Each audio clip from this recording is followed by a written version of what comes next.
नमस्कार, आदाब। मैं हूं राव अकरम। तो चलिए आज बात करते हैं कि आबादी की भूमि का रिकॉर्ड कैसे मिलता है। अधिकतर मुझे यही कॉल्स आते हैं कि अकरम भाई, आबादी का रिकॉर्ड कैसे मिलेगा, कि कैसे पता चलेगा कि ये हमारे बाप दादा की भूमि है, लेकिन हमारी भूमि पे किसी और व्यक्ति ने कब्जा कर लिया है, तो कैसे पता करें कि यह हमारे पूर्वजों की ही ज़मीन थी। अब जिस व्यक्ति के द्वारा कब्जा किया गया है वह कहता है कि यह भूमि मेरी है। दरअसल बात यह है साथियों कि गांव के अंदर जो आबादी की भूमि होती है उसका कहीं पर भी कोई रिकॉर्ड नहीं होता है। यानी कि अगर ग्राम के अंदर कोई व्यक्ति अपने मकान के अंदर रह रहा है तो वह भूमि सारी ग्राम समाज ही कहलाई जाएगी।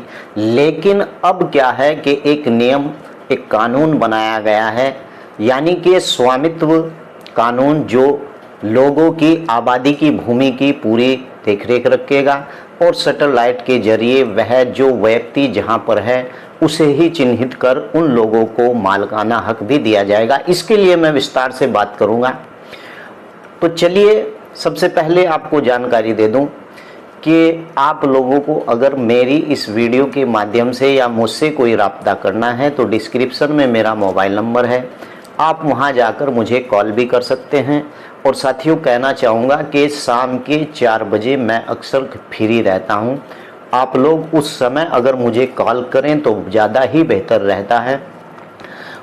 आप मेरा चैनल सब्सक्राइब करने के बाद मुझे उस सब्सक्राइब का स्क्रीनशॉट मेरे व्हाट्सएप पर भेजें तो मैं आपको पूरी जानकारी दूंगा कॉल के माध्यम से, यानी कि मोबाइल कॉल के माध्यम से आपको पूरी जानकारी दूंगा। तो चलिए बात करते हैं कि आबादी की भूमि का रिकॉर्ड क्या होता है। तो चलिए वीडियो अब शुरू करते हैं। साथियों, सबसे पहले आप लोगों को जानकारी दूं कि भूमि के उपयोग के वर्गीकरण, यानी कि भूमि कितने प्रकार और कितने उपयोग में भूमि आती है, नोट कर लेने वाली बात है। नंबर 1 वन भूमि, नंबर 2 बंजर और कृषि अयोग्य भूमि, नंबर 3 गैर कृषि उपयोग हेतु प्रयुक्त भूमि, और नंबर 4 कृषि योग्य बंजर, और नंबर 5 अस्थाई चरागाह व पशुचर भूमि, यानी कि नंबर 6 है वृक्षों के लिए झाड़ियों और अंतर्गत भूमि, और नंबर 7 चालू प्रति, और नंबर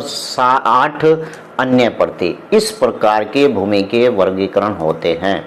जी हाँ, अब आपको बता दूं कि मैंने पिछली वीडियो में बताया था कि आबादी की भूमि, साथियों गांव के अंदर जो खतौनी होती है वह 2 प्रकार की होती है।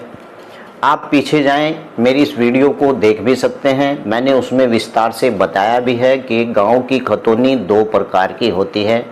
नंबर 1 खतौनी प्रथम, जिसके अंदर ऐसे किसानों की भूमि का ब्यौरा होता है जो श्रेणी 1 का में आते हैं किसान, उन लोगों का पूरा ब्यौरा खतौनी प्रथम के अंदर होता है। और खतौनी द्वितीय के अंदर गांव के आसपास में जितने भी भूमि सरकारी हो, चाहे वह किसी भी प्रकार की सरकारी भूमि हो, नाली हो, तालाब हो, किसी भी प्रकार की भूमि होती है, वह नंबर 2 यानी कि द्वितीय खतौनी के अंदर आती है। और उसका रिकॉर्ड द्वितीय खतौनी के अंदर ही आपको देखने को मिलेगा। अब यहाँ पर बात आती है कि आबादी भूमि का रिकॉर्ड कहाँ पर मिलेगा। दरअसल बात यह है कि आबादी की भूमि का रिकॉर्ड सही मायने में जहाँ जो व्यक्ति बस गया है, आज जो चल रहा है, मतलब कि अभी तक जो मामला है वह यह है कि जो व्यक्ति जहाँ पर बस गया है वह भूमि उसकी है। और अगर उस भूमि पर वह कब्जा किए हुए है, मकान या फिर किसी भी प्रकार की गांव के अंदर जो भूमि होती है आवासीय भूमि, तो अगर उसके पूर्वजों की है तो वह व्यक्ति के पास अपने डॉक्यूमेंट्स नहीं हैं, क्योंकि वह उसके पूर्वज की भूमि है और ऐसे डॉक्यूमेंट्स उन लोगों के पास नहीं मिलते हैं। पूरे भारत का यही हाल है। लेकिन अब सरकार के माध्यम से एक योजना चलाई गई है, एक कानून पास किया है स्वामित्व योजना के, जो गांव की आबादी के अंदर जो लोग जहां पर रहते हैं उन्हें वहीं पर मालिकाना हक दे दिया जाएगा। और साथियों, भारत सरकार ने स्वामित्व योजना को हरी झंडी भी दे दी है, यानी कि वह अपना काम धरातल पे करने भी लगे हैं, जिसके जरिए गांव के अंदर किसी व्यक्ति की जमीन जहां है और उसकी या क्या क्या अचल संपत्ति है इसका भी ब्यौरा जुटाया जाएगा। और सैटेलाइट के जरिए गांव की गूगल मैपिंग कराकर इस रिकॉर्ड को सरकारी मान्यता भी दी जाएगी। और साथियों, भूमिधर जमीनों की तरह ही अब आबादी के अंदर की जमीनों की कागजी दस्तावेज भी तैयार होंगे और खंडर रास्ते के अलावा खाली पड़ी आबादी की जमीनों के होने वाले विवाद हमेशा के लिए सुलझ जाएंगे, क्योंकि जब सैटेलाइट के जरिए हर व्यक्ति की भूमि का पूरा आकलन हो जाएगा तो इस प्रकार के विवाद खत्म हो जाएंगे कि यह भूमि मेरी है, यह भूमि तेरी है। और साथियों, जमीनों के होने वाले विवाद तो हमेशा के लिए ही समाप्त हो जाएंगे और सुलझ भी जाएंगे।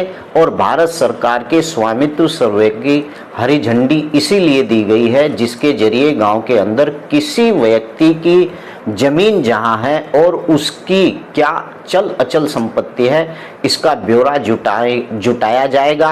और सैटेलाइट के जरिए गांव के अंदर जो गूगल मैपिंग की जाएगी उससे ही उसे मालिकाना हक भी दे दिया जाएगा। और साथियों, राजस्व नियमों के तहत अभी तक कोई भी ऐसी नियम नहीं है, यानी कि अगर हम जाएं कि राजस्व नियम के अब तक जितने भी नियम बने हैं उस नियमों के तहत अभी तक कोई ऐसा नियम नहीं है जिससे यह साबित हो सके कि गांव के अंदर किसकी कौन सी जमीन है।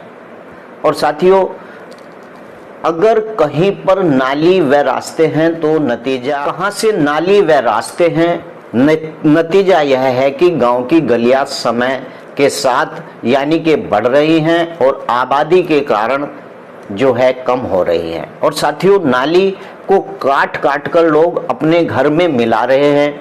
अक्सर कर कहीं भी जाकर आप देखिए कि जो रास्ते पर नाली है लोग अपने मकान की नींव उस नाली के ऊपर ही रख रहा है। और साथियों, जिससे जल निकासी की समस्या खड़ी हो रही है। अब सरकार ने इसका इंतजाम भी शुरू कर दिया है, यानी कि किसी भी गांव के अंदर आप जाइए, वहां पर आप जाकर देखेंगे कि हर व्यक्ति ने अपने मकान की नींव सड़क के ऊपर रखी है और जहां से नाली यानी कि जो नाली होती है जिससे पानी का रिसाव रहता है उस नाली तक को भी ग्राम के अंदर लोगों ने नहीं छोड़ा है और पूरी की पूरी नाली पर भी अपनी नींव रखकर कब्जा कर लिया है। यह अक्सर कर आप कहीं भी जाएंगे यही हाल पूरे भारत के गांव के अंदर है। और साथियों, जिसके लिए पंचायती राज विभाग के जरिए सरकार गांव-गांव में सर्वे कराकर गांव के अंदर अचल संपत्ति जानना चाहती है, यानी कि यह पंचायती राज के माध्यम से सर्वे चल रहा है स्वामित्व योजना के अंतर्गत। और यह गांव-गांव के अंदर जाकर इसका सर्वे भी कर रही है और गांव की चल अचल संपत्ति को सरकार भी जानना चाहती है। इस बात का पुख्ता रिकॉर्ड रहे इसके लिए मजबूत तैयारी भी शुरू की गई है सरकार की ओर से। ग्रामीण क्षेत्रों में घर के अलग अगल बगल में की ग्राम समाज की जमीन का अपनी पैतृक संपत्ति की तरह उपयोग कर रहे हैं, यानी कि अगर किसी व्यक्ति के पास ग्राम समाज की जमीन पड़ी हुई है और उस जमीन को वह अपनी पैतृक संपत्ति के यानी कि तरह ही उपयोग कर रहे हैं, गांव वालों को कब्जा छोड़ना होगा, यानी कि इस प्रकार की भूमि से उन्हें लोगों को कब्जा छोड़ना होगा। और साथियों, तालाब खलियान व सार्वजनिक उपयोग यानी कि जो अन्य जमीन पर भी कब्जेदारी की अस्थाई जो मोह है उसे भी छोड़ना होगा, यानी कि इस बार ऐसा नहीं है स्वामित्व योजना के अंतर्गत के जैसे लोग गांव के अंदर किसी भी प्रकार की भूमि को कब्जा कर उस पर अपना मकान बना लेते थे। मुझे कॉल भी आती हैं और बताते भी हैं लोग कि अकरम भाई हमारे द्वारा यानी कि शमशान की भूमि पर एक मकान बना लिया गया, या फिर कब्रिस्तान की भूमि पर। बहुत से ऐसे कॉल आते हैं मुझे कि शमशान की भूमि पर, कब्रिस्तान की भूमि पर, सार्वजनिक भूमि पर हमने मकान बना लिया है, अब उस मकान को तहसीलदार या फिर लेखपाल हमारे खिलाफ कानूनी कार्रवाई कर रहा है, और या फिर हमने खाद के गड्ढों के अंदर मकान बना लिया है, उस पर हमारा कब्जा 20 साल से चला आ रहा है। इस प्रकार के मुझे कॉल भी आते हैं, बहुत कॉल आते हैं। तो मैं आपको बता दूं कि इस प्रकार के जितने भी लोगों के द्वारा कब्जा किया हुआ है स्वामित्व योजना के अंदर, इन सभी जगहों को खाली कराएगी सरकार, और ऐसे व्यक्तियों को वहां से उनके कब्जे भी हटाएगी सरकार। आशा करता हूं कि मेरी इस वीडियो से आपको जानकारी मिली होगी और आपको पता चला होगा कि आबादी की भूमि का कोई रिकॉर्ड नहीं होता है, लेकिन अगर किसी का पिता जिंदा है और उसके पूर्वजों की वह जमीन है तो यही होता है कि उसकी चौहद्दी बनाकर कुछ लोग उसे रजिस्टर भी करा लेते हैं, लेकिन यह सही नहीं पता होता है कि यह ज़मीन किस मासे की है, किस व्यक्ति की है। लेकिन अब स्वामित्व योजना के अंतर्गत जो गूगल मैपिंग के द्वारा यानी कि जो सर्वे हो रहा है उससे सब कुछ पता चल जाएगा कि कहाँ पर कौन सी भूमि किस जगह पर पड़ी हुई है, और कौन सी भूमि सरकारी है, और कौन सी भूमि किस व्यक्ति है। अगर कोई व्यक्ति उस भूमि के ऊपर सार्वजनिक स्थल को छोड़कर गूगल मैपिंग में अगर आता है कि वह व्यक्ति वहीं पर निवासी है तो उसकी जांच होगी।